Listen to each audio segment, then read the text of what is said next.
Good morning welcome to exam today મિત્રો 21 જાન્યુઆરી 2026ના relative current અફેર્સની discussion આ વિડીયોમાં આપણે કરવાના છે તો છેલ્લે સુધી વિડીયો સાથે બની રહેજો. કરંટ અફેર્સ ઇમ્પોર્ટન્ટ ટોપિક છે, દરેક એક્ઝામમાં પ્રશ્ન પૂછવામાં આવે છે. ટોપિક પર આવીએ. 21 જાન્યુઆરી 2026 ક્વેશ્ચન નંબર 1 છે. હાલમાં કોક બોરોક દિવસ ક્યારે ઉજવવામાં આવ્યો? તો મિત્રો દર વર્ષે 19 જાન્યુઆરીના રોજ કોક બોરોક દિવસ મનાવવામાં આવે છે. કોક બોરોક દિવસ જેને ત્રિપુરી ભાષા દિવસ તરીકે પણ ઓળખવામાં આવે છે તે દર વર્ષે 19 જાન્યુઆરીના રોજ ત્રિપુરામાં ઉજવવામાં આવે છે. આ દિવસ ત્રિપુરી સમુદાયની માતૃભાષા કોક બોરોક ભાષાના સમૃદ્ધ ભાષાકીય અને સાંસ્કૃતિક વારસાની ઉજવણી કરે છે. હાલમાં 25 વર્ષ પછી કયા રાજ્યમાં પેસા કાયદો લાગુ કરવામાં આવ્યો? તો મિત્રો રાઈટ આન્સર છે આમાં ઝારખંડ રાજ્યમાં. પહેલી વાત મિત્રો, પેસાનું પૂરું નામ છે the panchayat extension to scheduled areas act 1996. ઝારખંડે લાંબા વિલંબ પછી પેસા નિયમો લાગુ કર્યા છે. આ નિર્ણયથી ગ્રામ સભાઓની સત્તાઓ, રૂઢિગત કાયદાઓ અને વહીવટી નિયંત્રણ પર રાજકીય અને સામાજિક ચર્ચા શરૂ થઈ ગઈ છે. મિત્રો ઝારખંડનું કેપિટલ છે રાંચી, સીએમ છે હેમંત સોરેન અને રાજ્યપાલ છે સંતોષ ગંગવાર. હાલમાં કયો દેશ વિશ્વના બીજા ક્રમનો સૌથી મોટો 5G સબસ્ક્રાઇબર બેઝ બન્યો છે? તો રાઈટ આન્સર છે મિત્રો આપણો દેશ ભારત. કેન્દ્રીય સંદેશ વ્યવહાર મંત્રી જ્યોતિરાદિત્ય સિંધિયાએ જાહેરાત કરી કે ભારત ચીનને પાછળ છોડીને વિશ્વમાં બીજા ક્રમનો સૌથી મોટો 5G ગ્રાહક આધાર બન્યો છે. મિત્રો હાલમાં દુર્લભ પૃથ્વી ભંડારની દ્રષ્ટિએ ભારત ત્રીજા સ્થાને છે. ભારત ફેબ્રુઆરી 2026માં AI ઇમ્પેક્ટ સમિટનું આયોજન કરશે. ભારત બ્રિક્સ 2026 સમિટનું આયોજન કરશે. ભારત પહેલીવાર વિમર ટ્રાયંગલ ડિપ્લોમેસીમાં સામેલ થયું. ભારતે હવાઈ ખતરાનો સામનો કરવા માટે મિશન સુદર્શન ચક્ર શરૂ કર્યું. ભારત વિશ્વનો પ્રથમ બાયોબ્યુટ્યુમિન ઉત્પાદક દેશ બન્યો. 2025 સુધીમાં ભારતમાં વાઘની વસ્તી 8% વધશે. ભારતને 2026 માટે કિમ્બર્લી પ્રક્રિયાના અધ્યક્ષ તરીકે નિયુક્ત કરવામાં આવ્યા છે. આટલું તમારે ભારત વિશે યાદ રાખવાનું. હાલમાં ગુજરાતમાં 2 કરોડના ખર્ચે દીપડા માટે રેસ્ક્યુ સેન્ટરનું નિર્માણ ક્યાં કરાયું છે? તો મિત્રો ખોડાંબા ખાતે 2 કરોડના ખર્ચે દીપડા માટે રેસ્ક્યુ સેન્ટરનું નિર્માણ કરાયું. સેન્ટર માનવ વન્યજીવ સંઘર્ષને ઘટાડવા ગેમ ચેન્જર સાબિત થશે. ખોડાંબા આવેલું છે મિત્રો બારડોલીમાં, અને બારડોલી ક્યાં આવેલું છે? સુરત જિલ્લામાં. વિદ્યાર્થી મિત્રો, આવનારી તમામ પરીક્ષાઓ LRD, PSI, CC, તલાટી, જુનિયર ક્લર્ક માટે એક્ઝામ ટુડેનું લેટેસ્ટ એક વર્ષનું કરંટ અફેર્સ, જેમાં તમને Olympic, Paralympic, Covid, IPL, GI tag, બદલ્યા નામ, વર્તમાન પદાધિકારી, પુસ્તક લેખક, company CEO, brand ambassador award GK, sport GK, G20 summit, T20 world cup, FIFA world cup, election GK, Ayodhya GK, budget, champions trophy, IPL, પદ્મ awards, આવી રીતના મિત્રો ટોપિક વાઇઝ કરંટ અફેર્સની PDF, છેલ્લા એક વર્ષની લેટેસ્ટ મંથલી કરંટ અફેર્સની PDF, 10,000થી વધારે પ્રશ્નો, India, Gujarat, international લેવલનું પૂરું current affair. તો PDF માટે ઓનલી ₹200 9510411961 પર ગૂગલ પે, ફોનપે, પેટીએમ કંઈ પણ કરો, સ્ક્રીનશોટ મોકલી આપો. 2 મિનિટમાં PDF મળી જશે. તમામ પરીક્ષાઓમાં 100% કરંટ અફેર આપણું પૂછાય છે.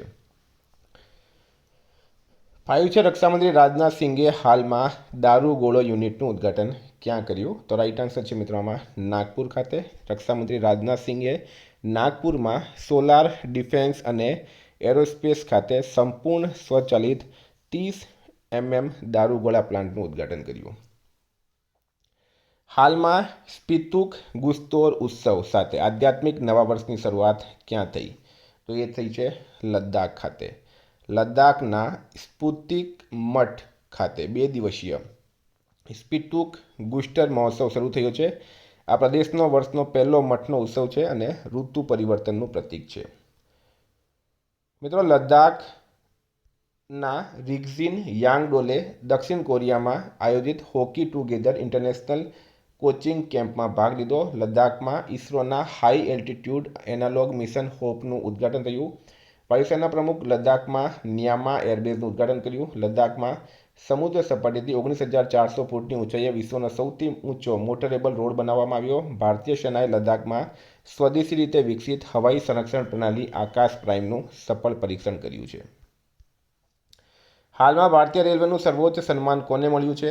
તો ચંદના સિન્હાને. બાળકોની તસ્કરી અટકાવવા અને બાળકોના બચાવમાં અસાધારણ યોગદાન બદલ RPF અધિકારી ચંદના સિન્હાને ભારતીય રેલવેનો સર્વોચ્ચ પુરસ્કાર મળ્યો છે. એડ છે હાલમાં અવૈધ શિકાર અટકાવવા માટે એઆઈ સંચાલિત થર્મલ સેન્સર ડ્રોન સર્વેલન્સ સિસ્ટમનું ઉદ્ઘાટન ક્યાં થયું? તો મિત્રો એ થયું છે અસમ ખાતે. અસમ સરકારે કાજીરંગા નેશનલ પાર્કમાં શિકાર અટકાવવા માટે એઆઈ સંચાલિત થર્મલ ડ્રોન સર્વેલન્સ સિસ્ટમનું ઉદ્ઘાટન કર્યું. અસમનું કેપિટલ છે મિત્રો દિસપુર.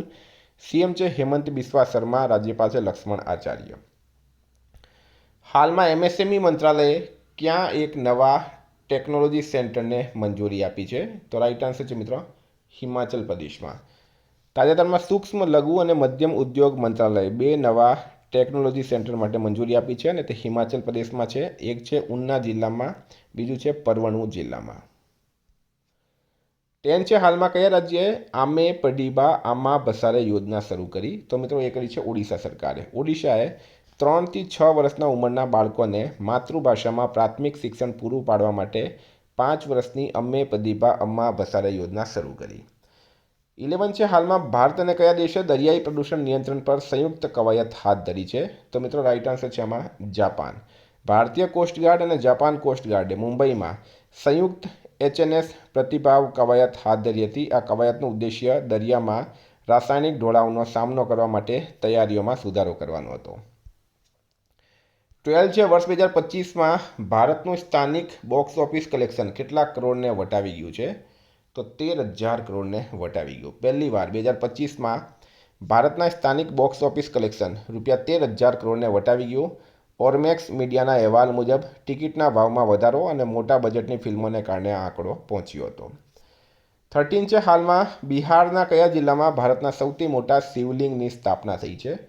તો મિત્રો મોતીહારી. મોતીહારીના કેસરિયાના કઠોલિયા ગામે નિર્માણાધીન વિરાટ રામાયણ મંદિરના પ્રાંગણમાં દુનિયાના સૌથી મોટા શિવલિંગની સ્થાપના કરવામાં આવી. આ મંદિરનું નિર્માણ 120 એકર વિસ્તારમાં કરાયું છે. 14 છે હાલમાં આદિવાસી ડૉક્ટરો માટે ભારતના પ્રથમ રાષ્ટ્રીય ક્ષમતા નિર્માણ કાર્યક્રમનું આયોજન ક્યાં કરવામાં આવ્યું? તો મિત્રો આમાં હૈદરાબાદ રાઈટ આન્સર થશે. બરાબર, હૈદરાબાદ ખાતે. 15 છે હાલમાં પશ્ચિમ દરિયા કિનારાના કોસ્ટગાર્ડ કમાન્ડર તરીકે કોણે કાર્યભાર સંભાળ્યો? તો જનરલ એમ.વી. પાઠક પશ્ચિમ દરિયા કિનારાના કોસ્ટગાર્ડ કમાન્ડર તરીકે એમણે હાલમાં કાર્યભાર સંભાળ્યો છે. છેલ્લો પ્રશ્ન છે હાલમાં આફ્રિકા કપ ફૂટબોલમાં કોણ ચેમ્પિયન બન્યું? તો મિત્રો એ બન્યું છે સેનેગલ. એક્સ્ટ્રા ટાઈમમાં ગોલના સારે સેનેગલ વિજેતા બન્યું. મોરોક્કોને ફાઇનલમાં હરાવ્યું છે એમણે. બરાબર, મોરોક્કોને ફાઇનલમાં હરાવીને સેનેગલે Africa Cup of Nations championship બનતા મોરોક્કોને 1-0થી પરાજય આપ્યો. તો મિત્રો આ હતા કરંટના પ્રશ્નો. વાત કરીએ રિવિઝનની. 21 જાન્યુઆરી 2026 પર આપણે આવી ગયા. હાલમાં કોક બોરોક દિવસ ક્યારે ઉજવવામાં આવ્યો? 19 જાન્યુઆરીએ. 25 વર્ષ પછી કયા રાજ્યમાં પેસા કાયદો લાગુ કરવામાં આવ્યો? ઝારખંડમાં. હાલમાં કયો દેશ વિશ્વમાં બીજા ક્રમનો સૌથી મોટો 5G સબસ્ક્રાઇબર બેઝ બન્યો? ભારત. ગુજરાતમાં 2 કરોડના ખર્ચે દીપડા માટે રેસ્ક્યુ સેન્ટરનું નિર્માણ ક્યાં કરાયું? બારડોલીમાં. રક્ષામંત્રી રાજનાથ સિંહે હાલમાં દારૂગોળો યુનિટનું ઉદ્ઘાટન કર્યું છે નાગપુર ખાતે. ભારતીય રેલવેનું સર્વોચ્ચ સન્માન કોને મળ્યું? ચંદના સિન્હાને. હાલમાં અવૈધ શિકાર અટકાવવા માટે એઆઈ સંચાલિત થર્મલ સેન્સર ડ્રોન સર્વેલન્સ સિસ્ટમનું ઉદ્ઘાટન અસમમાં થયું છે. એમએસએમઈ મંત્રાલયે ક્યાં એક નવા ટેકનોલોજી સેન્ટરનું મંજૂરી આપી? હિમાચલ પ્રદેશમાં. હાલમાં કયા રાજ્યએ આમે પડીબા આમા બસારે યોજના શરૂ કરી? ઓડિશાએ. હાલમાં ભારત અને કયા દેશે દરિયાઈ પ્રદૂષણ નિયંત્રણ પર સંયુક્ત કવાયત હાથ ધરી છે? ચીન રાઈટ આન્સર છે. વર્ષ 2025માં ભારતનું સ્થાનિક બોક્સ ઓફિસ કલેક્શન કેટલા કરોડને વટાવી ગયું? 13,000 કરોડ. બિહારના કયા જિલ્લામાં ભારતના સૌથી મોટા શિવલિંગની સ્થાપના કરાઈ? મોતીહારી રાઈટ આન્સર છે. હાલમાં આદિવાસી ડૉક્ટરો માટે ભારતના પ્રથમ રાષ્ટ્રીય ક્ષમતા નિર્માણ કાર્યક્રમનું આયોજન ક્યાં કરવામાં આવ્યું? હૈદરાબાદ ખાતે. પશ્ચિમ દરિયા કિનારાના કોસ્ટગાર્ડ કમાન્ડર તરીકે કોણે કાર્યભાર સંભાળ્યો? જનરલ એમ.વી. પાઠકે. હાલમાં આફ્રિકા કપ ફૂટબોલમાં કોણ ચેમ્પિયન બન્યું છે? સેનેગલ. મિત્રો ગઈકાલે પ્રશ્ન પૂછાયું કબડ્ડી ચેમ્પિયન્સ લીગ 2026ની પ્રથમ સિઝન કોણ યોજશે? હરિયાણા રાઈટ આન્સર હતું. આજનો પ્રશ્ન છે હાલમાં સ્પિતુક ગુસ્તોર ઉત્સવ સાથે આધ્યાત્મિક નવા વર્ષની શરૂઆત ક્યાં થઈ? એનો જવાબ તમારે કમેન્ટ બોક્સમાં જણાવવાનો. વિદ્યાર્થી મિત્રો વોટ્સએપ ટેલિગ્રામની લિંક ડિસ્ક્રિપ્શનમાં છે. PDF માટે 9510411961 પર કોન્ટેક્ટ કરો. Thank you. ફરી મળશું. જય હિન્દ, જય ભારત.